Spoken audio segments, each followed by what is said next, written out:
What is going on, guys? Matt Downs with Daily Grind Fantasy Sports here to give you the edge for this Cardinals vs. Packers slate on DraftKings. Cannot wait to break it down.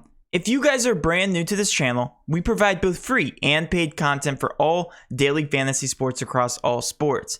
If you could please show your support by hitting that subscribe button, notification bell, and of course smashing that like button for all of our future NFL content. If you would like to know more about becoming a better DFS player and taking down that big GBP, head over to www.dgfantasy.com. On dgfantasy.com, we give you cheat sheets for every major sport, along with ownership projections, actual projections, and strategy for every single slate. We also cover optimal cash plays as well as preferred GBP plays and stacks for specific contest sizes. We do the dirty work for you. We are also currently partnered with Fantasy Cruncher, the best optimizer in the industry. When signing up for our $30 package, you also get a $20 credit to use towards any Fantasy Cruncher product. We provide the best value in the industry. And now let's go ahead and dive right into this NFL Showdown slate between the Cardinals and the Packers. We have a very fun slate on our hands here. This is a 50.5 over-under, which means there should be a lot of offense, and I always start out by talking about the defenses, whether they're viable or not. In this contest, I don't think they are. A 50.5, again, does indicate that we have a lot of offense. It's a bit on the higher scoring side of things. However, Arizona is favored by 6 points at home, so they could easily go out and dominate this game, especially since the top receiver, Davante Adams, is out for the Green Bay Packers, and also Allen Lazard is out for the Packers. He is also their backup wide receiver. So they're without their 1 and 2 wide receivers for this contest. I know it's Aaron Rodgers, which again is why the over-under is so high, but it is a 6-point spread. The defense could shut them down, but I just don't see the Packers scoring any less than 20 points in this contest. Personally, don't know if you guys agree with that, but nonetheless, I will be full fading the defenses. I always like taking a look at the defensive ownership. And yeah, you'd be fading about 20% of the public if you do so, since the Cardinals are 11.7% owned and the Packers are 9.4%. So that's a good chunk of change to get rid of right off the rip. They are very cheap, but nonetheless, we will be full fading the defenses. We have yet to see a defense in the optimal except for the Panthers, and whenever week that was. The other team, I don't even remember who they played. I think it was the Giants or somebody like that. They ended up scoring 9 points, and they made it into the optimal with like 8 total points for the defense. It was just a low-scoring game in general. But I can almost guarantee you that the defense will not be in the optimal here in this matchup. But let's go ahead and start out on the Green Bay side of things, and this is going to be a blast to talk about. This is actually one of my favorite showdown slates to break down in general because there's so much value, and I can't wait to talk about all the good pieces. And it's going to be weird in terms of lineup construction. I feel like there's a big edge just in terms of the salary construction, because even though Arizona is favored, the price tags make a lot more sense here on this side of the ball. Also, keep in mind that Aaron Rodgers should be playing from behind the majority of the game. I know, I'm sorry, Packers fans, but again, this game script does not favor you guys. Aaron Rodgers, however, is 11.4K, should be the highest owned, one of the highest owned players on the slate. If the Packers are going to do anything at all, it's going to be through him. Right now, the industry averages have him projected at 18 DraftKings points. Switching over to the running back position here, we have Aaron Jones and A.J. Dillon, both heavily involved in the offense. So if we take a look at the snap counts here, we have Aaron Jones at 65.1% of the snaps, and also A.J. Dillon playing in an average of 32.3 percentages of the snaps. So we have him playing 23 in week 7. Compared to Aaron Jones. Keep calling him Adam. That's not Adam. He's not a cornerback. It's Aaron Jones here at 73%. So yes, these guys do split a lot of the carries. It does obviously favor Aaron Jones. He's the better running back. He is also one of the higher owned guys on the slate, and he is at a cheap price tag here at 9K, which is pretty absurd. We saw him reach, I believe, over 10K earlier on in the season. Yeah, 10.4K after that ballistic performance, went up to 11.2, all the way back to down to 9K here in the showdown performance. He's also projected the 3rd highest on the slate here with 17 DraftKings points. You know what you're going to get with Aaron Jones. You're going to get a lot. You're going to get a heavy dose of volume. Whether he does good or not, that's another question. But Aaron Jones is one of the safer options here on the slate. And if you can get him into your lineup, then yes, I do recommend it here for Green Bay. Like I said, they are without Davante Adams and also Allen Lazard. So at 9K, do like Aaron Jones here. He should be a focal point here in terms of your cash builds. But A.J. Dillon, another great option to take a stab at here at 1.4K. Last game was the only game he did not hit his price point. He only has to get to 2.8 points points to cover his price tag at 1.4K. You always take the salary times 2.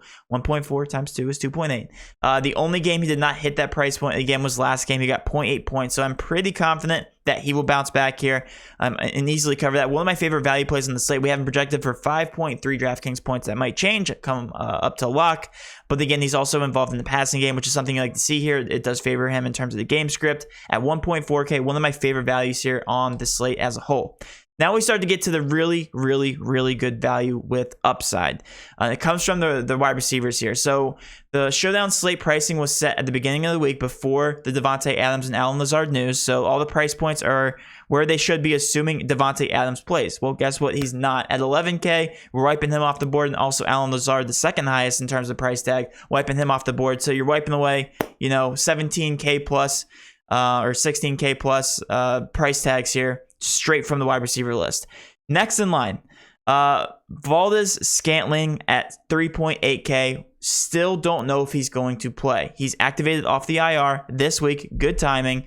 He should be active, ready to go for this week, but no official report yet. We will know at 6:50 EST once the official and active report comes out. Again, check that out. I'll pin a post in the YouTube comment section if he is held out or in. But yeah, I mean, that will obviously shake up the entire slate if he is held out. If he is held out, let's take a look at the depth chart here for the Packers. Davante Adams, Allen Lazard, Randall Cobb is their wide receiver 3, obviously. And where's Valdez-Scantling? Valdez-Scantling off the IR is going to step into the place of Davante Adams if he is playing. If not, it's going to be St. Brown. St. Brown is obviously going to get some run regardless. So that's my next favorite play after Randall Cobb. So it's going to go Valdez-Scantling, Randall Cobb, and then St. Brown at $600. Do like the volume there. He does play on the field. Again, we haven't seen him much this season because we haven't needed to see him. But St. Brown playing 21% of snaps here in week 7. So I do think he's going to be the next guy in line. And then Amari Rodgers, if you guys take a look at the depth chart, just going to confirm it with you. Amari Rodgers right behind Lazard will also see good run regardless. And he's also only $400. So there's some extreme value here. And each one of these wide receivers could be one of the highest scoring wide receivers on the slate, because you're looking at this. If all the Scanling's held out, Randall Cobb could be a wide receiver 1.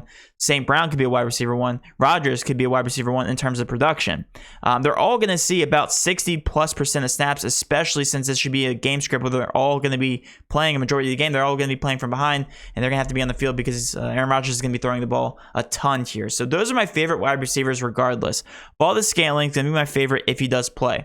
And then, even Randall Cobb's up for debate. Even if Valdez-Scantling does play, we can't guarantee that he's full health. Randall Cobb, we can, as of right now. So, like him at $3,600. He's my overall favorite play here at the wide receiver spot. Then St. Brown, then Rodgers. All right?